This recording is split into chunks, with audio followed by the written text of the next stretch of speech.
guys, so a few weeks back I asked you guys to ask me a few questions so that I do a Q&A on the channel. And yes, I got quite a number of questions. A few of them were quite interesting though. You look fabulous, Doc. It's the necktie for me. Looking sharp. In today's video, I'm going to try and answer as many questions as possible. I'll try to make sure that I make the answers as brief as possible to ensure that I answer as many questions as possible.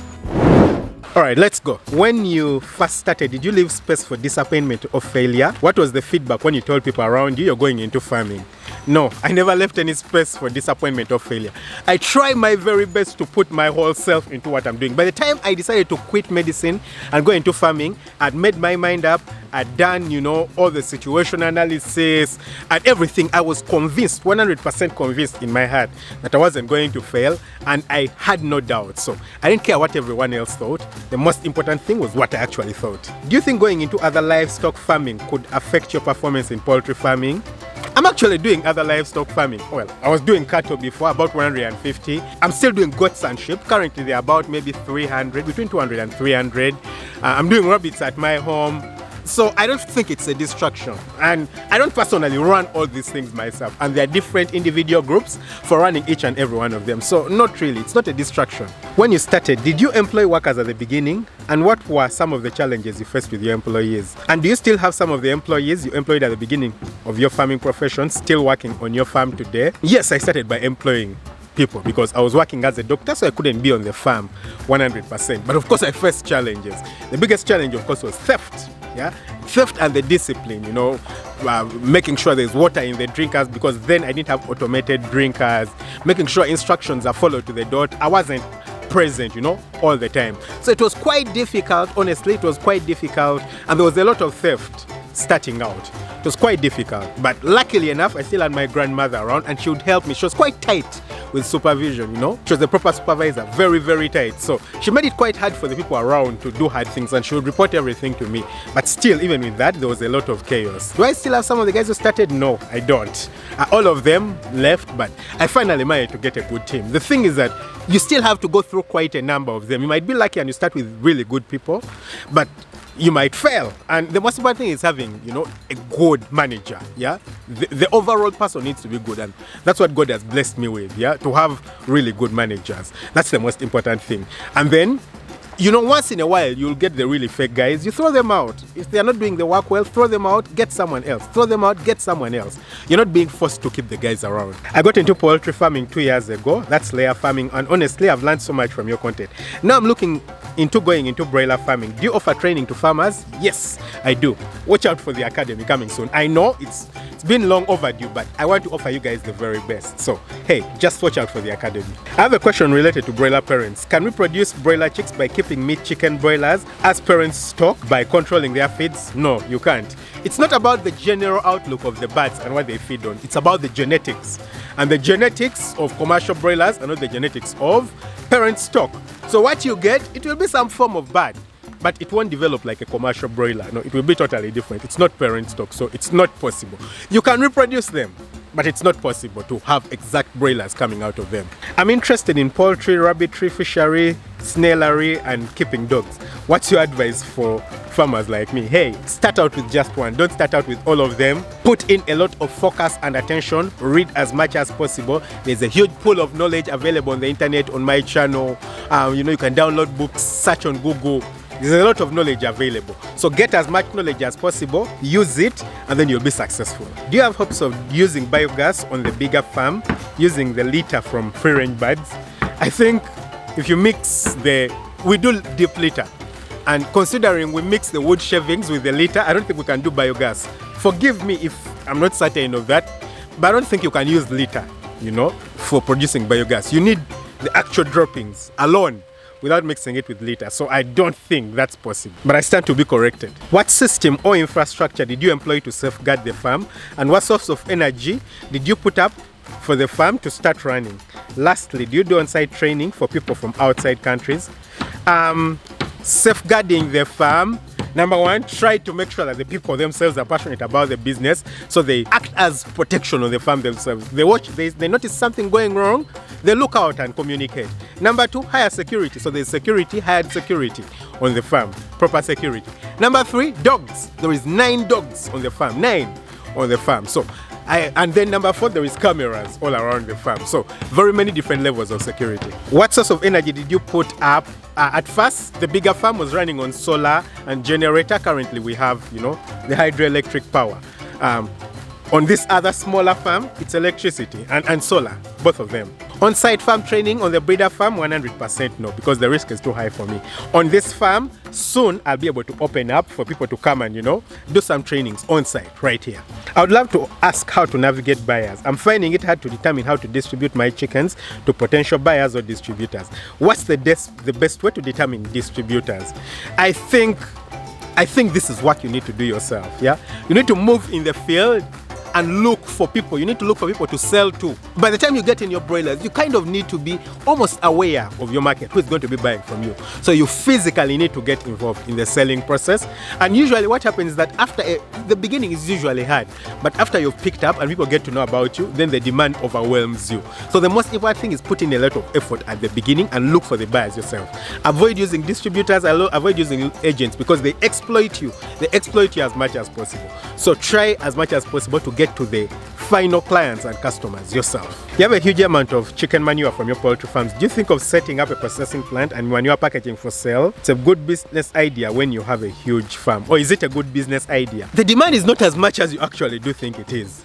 For some reason, people people I think prefer the inorganic manure, the one that's made from factories and things like that. We use it. I personally use it on the farms. Over here, you can see that I have a banana plantation right behind me. So I use it on the bigger farms, same things, we plant maize, plant beans and everything. And then we have people coming to buy it. But reaching the level of packaging it, I don't know.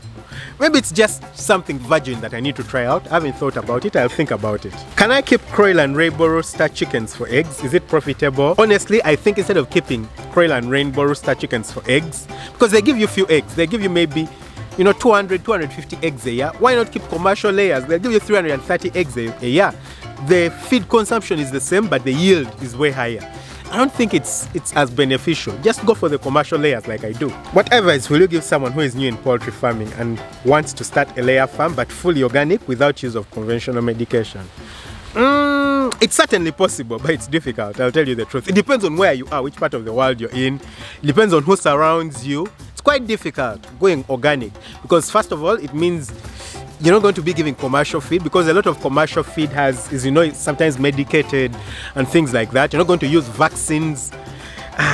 It's so difficult because if you're in a neighborhood where people keep birds, like for us here in Africa, or at least in Uganda where I know, almost every family and neighborhood has chickens. That means the poultry diseases are endemic in the area. It's so difficult to avoid the diseases without medications and vaccines. So difficult. Even the people who claim to be doing it organic, trust me, behind closed doors they give vaccines, behind closed doors they give medication. The only thing that they might be doing is that they give vegetables to the chickens. They give the chickens grass, and that's what they use to call the chickens organic or the eggs organic. But in reality, it's not organic. So if you truly, and in the deepest part of your soul, you want to do really organic, it's quite difficult. It's doable, but very, very difficult. How is your journey from the beginning, starting a YouTube channel from scratch up to now? And what do you think attracts subscribers? Now, this is a bit off farming, but well, I'll answer it. I started my channel with, of course, 2 objectives in mind, or maybe 3. Number 1, I love making videos. I really do. I enjoy it. And the editing and everything. It's a creative aspect, and I've always loved it. Number 2, I wanted to share my farming journey and passion and build the farmer brand. What better way than using the internet? And number 3, I knew that YouTube pays, so I also wanted some money from YouTube. What attracts subscribers? Just be honest, have energy, be positive, be real. If I have issues on the farm, I share them. People feel like it's real because it's real. If I have nice things, I share them. I give out as much information as possible. I'm not as official, I'm not boring. You can tell the energy. I smile. If you've come from your place of work and you're stressed, your boss has stressed you, you don't come to a YouTube channel and you find me sulking and, boring. You want to find someone vibrant and someone who will make you happy. So have lots of energy and try to, be real with your audience. What's your greatest achievement so far and your worst nightmare or performance in the poultry keeping world? Greatest achievement, starting a breeder farm. Worst nightmare is when I lost my birds to fall typhoid.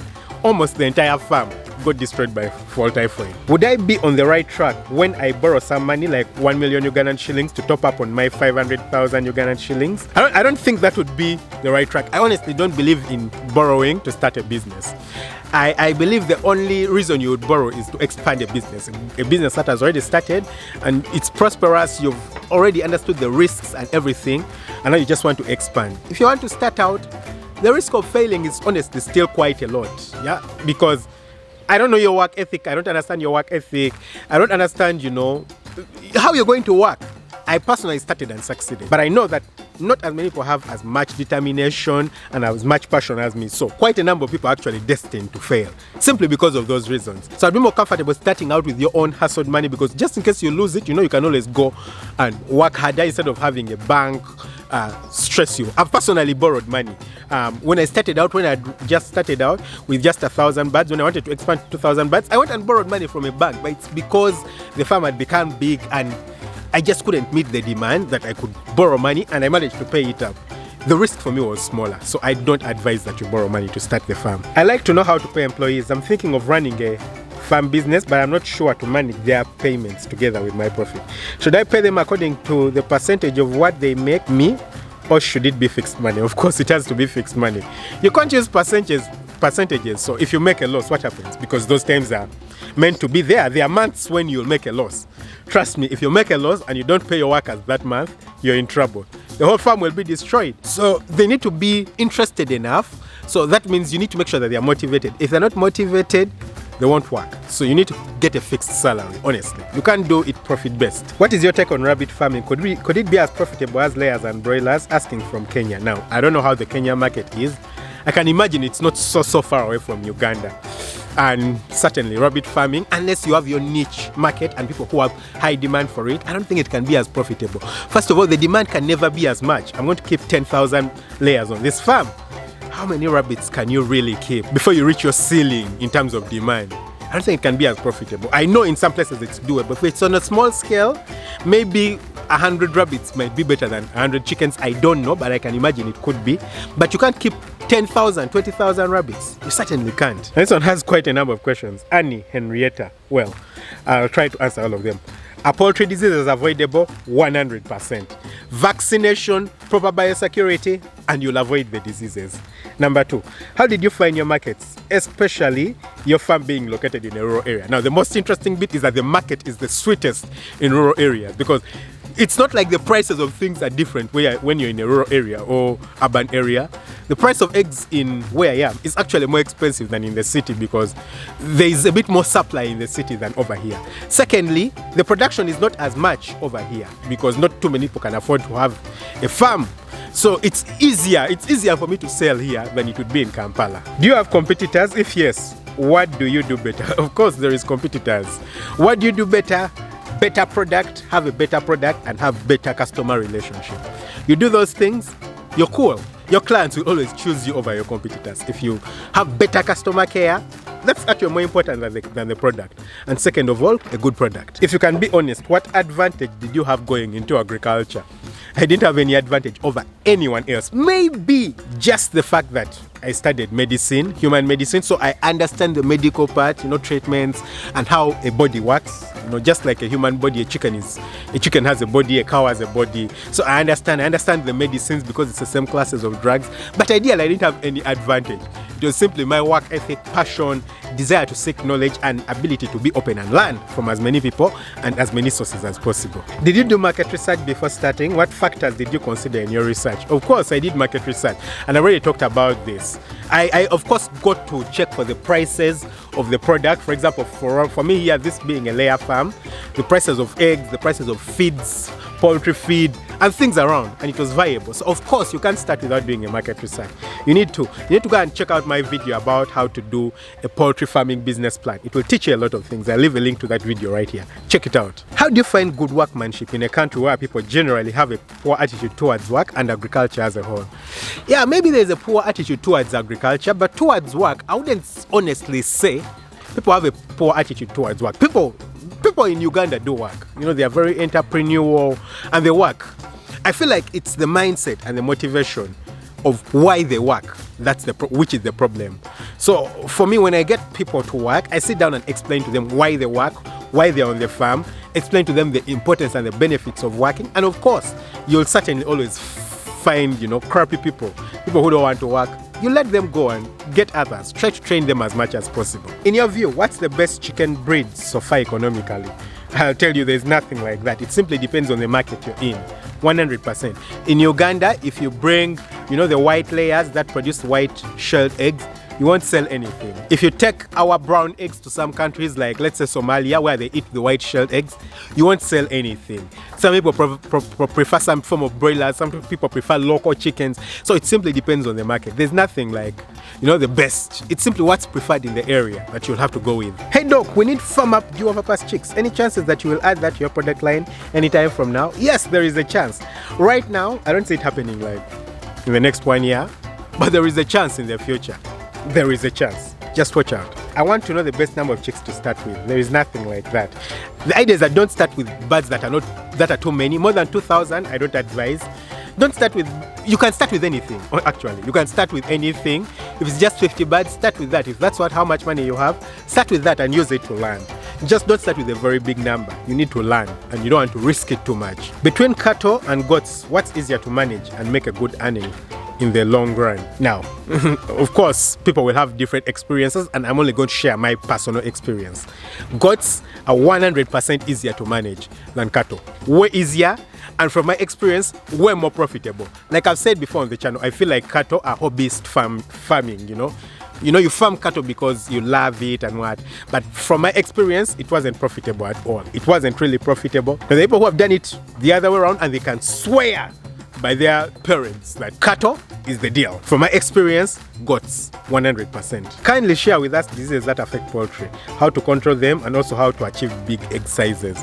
Diseases, trust me, unless you're a vet, you're never going to understand diseases, because it's just like diseases in human beings, Fever, for example, just a symptom called fever can be caused by like 50 or 100 different diseases. Cough can be caused, by so many diseases. It could be TB, it could be a cancer, it could be an allergy, it could be anything. It could be a simple bacterial infection, it could be a viral infection. So that's the thing. Unless you're a vet and you can, look out for particular specific signs and maybe do postmortems, you might never be able to differentiate diseases. So don't even try. The best thing to do is avoid diseases, avoid them. And if you get into a position where you think your birds are sick, call an expert. Don't try to treat them yourself, because you could treat something else and you're getting something else. Would you advise someone interested in farming to start with crop farming before joining poultry? Or I don't think it really matters, because there's two completely different things. It's all about the farming passion. They're completely different. You can start with poultry, you can start with crop farming. It doesn't really matter. When I'm starting to sell chicks across the border in Kenya, I honestly don't have a definite date, because I'm still failing to meet the demand for the Ugandan market. Shouldn't be so far away, but I can't give you a date. If you bought point of lay chicks, how many weeks are they gonna take from my place to start laying eggs? Now, that's the problem. I don't advise people to do point of lay chickens, because you never know how the person raised them. Ideally, due to the fact that they're called point of lay, it means they should be starting to lay immediately. So why do you need to wait for them to start to lay? Point of lay simply should mean 18 weeks. And 18 weeks, you should be getting your first egg. So if you're not getting your first egg at 18 weeks, then there's a problem. I don't advise people to get point of lay chickens, because you don't know how the breeding was done, you don't know how the growth was done. I've actually made a video about that on this channel too. I'll leave a link to that video right here. Is it a good option to have your layers but sell all your eggs to one shop owner who is well known by other supermarket owners? They are gonna buy from him, not me. Not a good idea. Trust me, not a good idea. The thing is that in business, and this is what I've gotten to learn, you don't want a single customer to take all your product, because the day they wake up and they tell you they're not taking your product, you're in trouble. You won't be able to sell your product to anyone else. The day they wake up and they get someone else to buy products from, you're in trouble. The day they wake up and they tell you that, hey, I think your price is too high, we need to reduce the price, you're in trouble, because you have no one to sell the product to apart from that single person. So you want to have as many options and alternatives as possible. Don't sell to a single person. Don't. I would tell you, take those eggs to the supermarket. Do as much as possible, you know, befriend the people in the supermarket. The way that person managed to penetrate the supermarket is the same way you can manage to penetrate the supermarket. Do as much as possible to market yourself. Don't limit yourself to one person. You'll get into proper trouble. How do you prevent eggs from rotting? First of all, if eggs are stored under the sun or under heat, they're going to start the hatching process and they'll go bad. So you need to make sure that they are stored, number one, either at room temperature or in cold temperatures. Eggs can be frozen for even up to 6 months. I think even up over a year. You can keep them frozen. The lower the temperature, the better. So room temperature, you can keep them for maybe a month. Room temperature is like 25 degrees Celsius. And then the cooler, the better. You'll be able to keep them longer. Do you need to make modifications to broiler genes before making them your parent breeding stock? You can't do the modifications. There are people who are experts at doing that. So you really can't. It requires a lot of research and a lot of complicated stuff. I've made a video, I believe, about parent stock. It's quite something complicated. I'll leave a link to that video again, right here. It's something not very, very easy, so I wouldn't advise you to try doing it. What's the best way to keep layers between the cage system and free range system? Free range system, again, free range system is quite complicated. Like I've said, I think I've talked about this before. I would first think of where I am. Then I'll choose. In a lot of our communities where everyone keeps a chicken, it is so hard to keep birds in free range system. If you're comparing to cage to deep litter system, I made a video about that. I'll leave a link to that right here. I do personally believe deep litter system is a better option because the birds are free. It requires a bit more effort, but the birds are free and the production is perfect. It can be the same as cages. I've done it on my farm. Right now my birds are maybe 66 weeks and I've done 87% at 66, 67 weeks. So it's 100% doable. When are you going to start sending chicks outside Uganda, e.g. to Malawi? Malawi, keep praying. Do you have any plans of helping those who are abroad and are willing to do poultry farming, but their contracts are still ongoing? Do you have a plan to develop farms for them? 100% I have a plan for that, and just look out for it. I think you'll like it. What's the most common mistakes that new farmers make and how can they avoid them? Not wanting to learn. Learning from people who have been in the field but they actually don't know anything. Not wanting to read up and wanting to make shortcuts. You avoid those things, open your mind up and learn as much as possible and implement what you learn. You'll be successful. So yes guys, of course I couldn't answer all the questions. I don't want to make the video like an hour or 2 hours. So I'll stop right here. Don't forget to hit the subscribe button, smash the notification bell. We'll do this again some point, you know, later on in there, maybe September, October, right there. And hey, if you haven't liked the video, come on, what are you waiting for? Please like the video, subscribe, hit the notification bell. That way you never miss out on an upload. Lots of love. Bye.